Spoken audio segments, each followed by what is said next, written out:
হয় ঋতুচাপ কোকৰাঝাৰ লোকসভা সমষ্টিৰ তৃণমূল কংগ্ৰেছৰ প্ৰাৰ্থী গৌৰী শংকৰ শৰণীয়াৰ হৈ আজি প্ৰচাৰ সভাৰ আয়োজন কৰিছে বিজনী চহৰত। উপস্থিত হৈছে তৃণমূল কংগ্ৰেছৰ ৰাজ্যিক সভাপতি ৰিপুণ বৰা, সুস্মিতা দেৱ আহি উপস্থিত হৈছেহি আৰু কিছু সময় পিছতে জনপ্ৰিয় গায়ক তথা মন্ত্ৰী পশ্চিম বংগৰ বাবুল সুপ্ৰিয় আহি উপস্থিত হ'বহি। মই পোনে তৃণমূল কংগ্ৰেছৰ সভাপতিগৰাকীৰ কাষলৈ এই মুহূৰ্তত যাবলৈ যত্ন কৰিম। কি দেখিছে এইবাৰ কোকৰাঝাৰত এইবাৰ একদম স্পষ্ট কথা, ক্লিয়াৰ কথা যে ইয়াত UPPL আৰু BPF ৰাইজে সম্পূৰ্ণৰূপে তেওঁলোকৰ পৰিৱৰ্তন বিচাৰিছে, ৰাইজে নতুন বিকল্প বিচাৰিছে আৰু নতুন বিকল্প হৈছে তৃণমূল কংগ্ৰেছ। কাৰণ ৰাইজে ইয়াত UPPLৰ যি 17 বছৰ লুণ্ঠন, 17 বছৰ BPFৰ শাসনত, হাগ্ৰামাৰ শাসনত 17 বছৰ ইয়াত লুণ্ঠন হৈছে আৰু এতিয়া প্ৰমোদ বড়োৰ UPPL আৰু BJP মিলি আকৌ লুণ্ঠন আৰম্ভ কৰিছে 4 বছৰ। গতিকে ৰাইজে এই লুণ্ঠনৰ পৰা ৰাইজ বাচিব বিচাৰিছে আৰু ৰাইজে সেইকাৰণে তৃণমূল কংগ্ৰেছক ৰাইজে আঁকোৱালি ল'ব। বৰপেটা সমষ্টিলৈ অখিল গগৈ এক প্ৰকাৰ খং, বিৰোধী যদি এগৰাকী প্ৰাৰ্থী হ'লে হয় বৰপেটাত জিকাৰ সম্ভাৱনা আছিলে। নাই, সেইটো এতিয়া কৈতো লাভ নাইকিয়া, সেইটো হৈছে ইট ইজ টু লেট।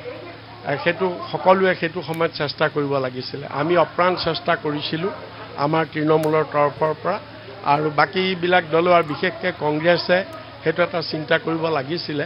তেওঁলোকে চিন্তা নকৰিলে, কাৰ কি ধৰণৰ ইকুৱেশ্যন আছে আমি নাজানো। আমি শেষ মুহূৰ্তলৈকে আমি অপেক্ষা কৰিছিলোঁ আৰু আমি শেষত এইকাৰণে আমি বৰপেটা, আমি আপোনালোকে চাওক, আমি তৃণমূলে 4 ঠাইত আমি কেণ্ডিডেট দিছোঁ আৰু আমি এইটো ৰক্ষা কৰিছোঁ যে যাতে আমাৰ প্ৰাৰ্থীৰ পৰা BJP যাতে লাভৱান্বিত নহয়। আমি সেইটো খুব কেয়াৰফুলি চাইহে আমি দিছোঁ। য'ত দেখিছোঁ যে কংগ্ৰেছ টোটেলি উইক, কোনো কাৰণত BJPক কংগ্ৰেছে প্ৰতিৰোধ কৰিব নোৱাৰে, তেনেকুৱা সমষ্টিতে আমি প্ৰাৰ্থী দিছোঁ। নাম্বাৰ 1 শিলচৰ, তাত Congress is totally weak. Number 2 Lakhimpur and number 3 ইয়াতো টোটেলি উইক।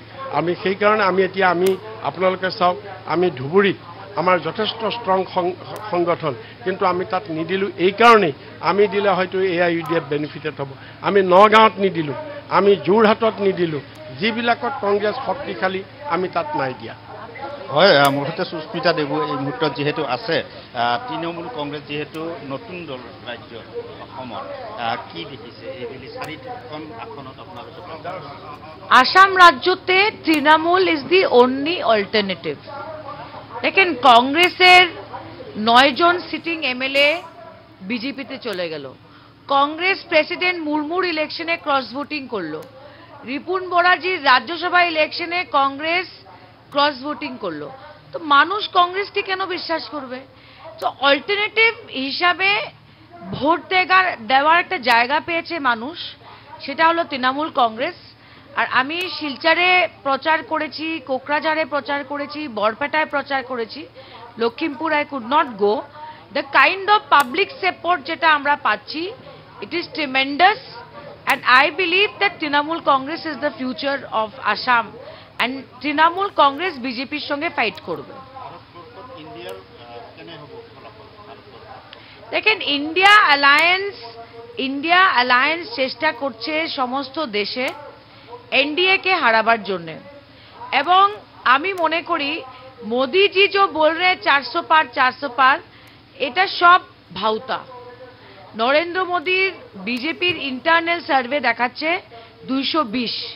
সো কংগ্রেস হয়তো তামিলনাড়ুতে ভালো করবে, তেলেঙ্গানাতে ভালো করবে, কিন্তু কংগ্রেসের ভরসায় আসামে থাকলে হবে না। আমি মনে করি যে বিজেপিকে পরাজয় করতে হলে তৃণমূল কংগ্রেসের দরকার রয়েছে। কোকৰাঝাৰত তৃণমূল কংগ্ৰেছক কিয় ভোট দিব? কোকরাঝারে তৃণমূলের কংগ্রেসের পজিশন খুবই ভালো, কংগ্রেস ফাইটে নেই। UPPL হিউজ অ্যান্টি ইনকামবেন্সি রয়েছে, BPF হলো পুরানো মাল, আর তৃণমূল কংগ্রেস একটা নতুন আমি মনে করি স্বপ্ন বড়োল্যান্ডে নিয়ে এসছে।